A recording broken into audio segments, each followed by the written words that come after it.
our next guest, no stranger to comedy with a very sharp edge. She's founding member of the Broken Lizard comedy team, and behind the comedy team hits such as Super Troopers, Beerfest, Quasi, and Tacoma FD. Paul Soter is back with a brand new satire site that's getting a whole lot of attention. It's called evilpack.org, and he is joining us now to talk more about this. Paul, good to see you, my friend. Yeah, thanks for having me. This feels like a different project than Super Troopers, okay? Just a bit. Yeah. That's, I was pure going to say escapism. it took a left turn, but I think it's taking a right turn. Yeah. It is, trying not to stay too far left and right, but going certainly down the middle road, yeah.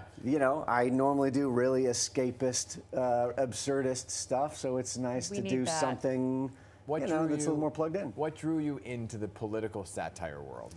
I mean, I've always enjoyed The Onion, where you can take headlines and find a way to really find the funny spin on it. And so I got the opportunity to do that here with a political site that's about the effect of money in politics and corruption and billionaires pulling all the levers of power. And so I was like, all right, I can take something that, the current events that I read about and try to find that kind of funny spin on it. Sort of, knit it all together. Why do you think the time right now is so particularly good for this project to bubble up? I think because, headlines are so crazy and can be a little grim that, now is I think if you don't find a way to let it out, let it out, it'll just sort of fester. It kind of eats you inside. It like does. You pack it down. I was saying I would sit and doom scroll, and then I would be cranky with my family and my kids, and now I take an article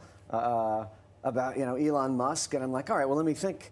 What's the funny way to get this out of my system? And so it turns into an article about Elon Musk and Doge spending $200 million on an ad campaign to celebrate that they cut $100 million in government waste. And I'm like, okay, I get to make a joke out of something. Yeah, fun. So you had a little fun with this at a pop-up shop for the launch event. I want to take a look, play a little clip of this, okay? You can go in and buy a judge here. For real, stop playing. Yeah. For real, stop playing. All right, come on in, come on in. Is the money real? We have judges for sale. So this is where you come to buy a judge. So let's say you're in some legal trouble, you need something taken care of. You find the judge that can help take care of your needs. Do you want to take a look at some of the judges? Which one looks the best to you? Let me pick this one. He look young. His skin, he about 21. Do you mind if she takes this for a test drive here? Let him know what you want, guilty or not guilty. I want not guilty, baby. Hit it 3 not times, guilty. baby. What's going on here? So the way evilpack.org works are the stories are told from the point of view of this evil political action committee of billionaires who celebrate their own corruption.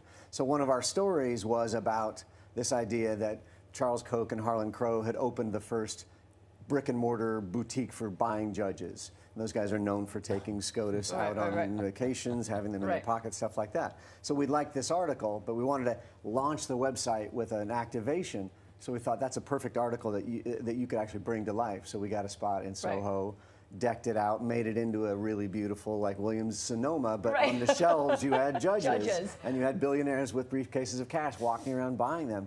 And we just thought, okay, look, if we stand any chance of getting people's attention in New York, we have to really make a spectacle out of it. I have to ask, because I know that you're bi-coastal, that you've spent time in New York and you're also in LA.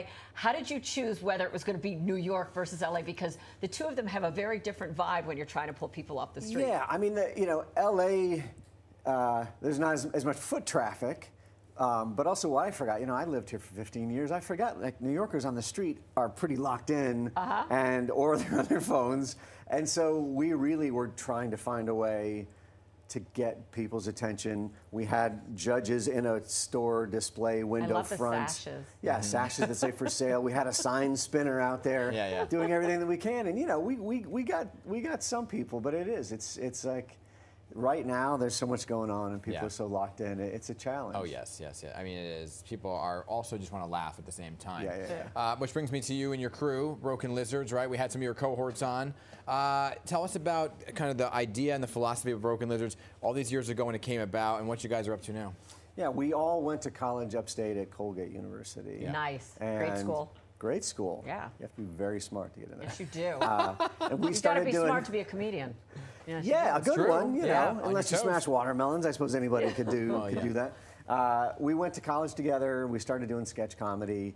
When we graduated, we came down here in the 90s, and we were, trying to do shows and cabaret stuff, and we were trying to get on TV. And this was, though, when independent cinema cracked, so we were like, well, let's just make little movies, and we cobbled money together and borrowed money and made movies, and each one kind of got bigger than the last one and went to festivals, and then Super Troopers got bought, and that kind of broke us out, and we've been able to, I think we've made 8 feature studio films now. We're getting the wrap on you, but I do want to know what's next for you? Film, TV, what are the next projects that you have? So we are waiting to hear for a start for Super Troopers 3. So it's written, and we're just waiting by the phone, sweating, but I think that's going to be next. Maybe an animated TV series. Okay. Oh. Yeah. Oh. Trying to branch out, do something different for us. Can I please be one of your voice people? Yes. Because like people that voice cartoons, they're set for life. 529s for Luca and Olivia. I was on some shows. If you need me, don't listen to her. No, I've done voice training. Huh? Okay. You have? Yes, I have. Oh. I couldn't tell. Yeah, you can tell. No, so more of that. But yeah, evilpack.org. We're going to have 3 or 4 new articles every week. There are going to be now some videos that we make that are out on our social media. So before the next movie, it's just going to be more of the same. Good stuff, Awesome. Paul. Thank you so much for coming by, Paul. Yeah, we appreciate thanks for having me. Remember that you were here. This time I'm going to remember. Lock it in. Keep an eye, everybody, on evilpack.org as well. All right.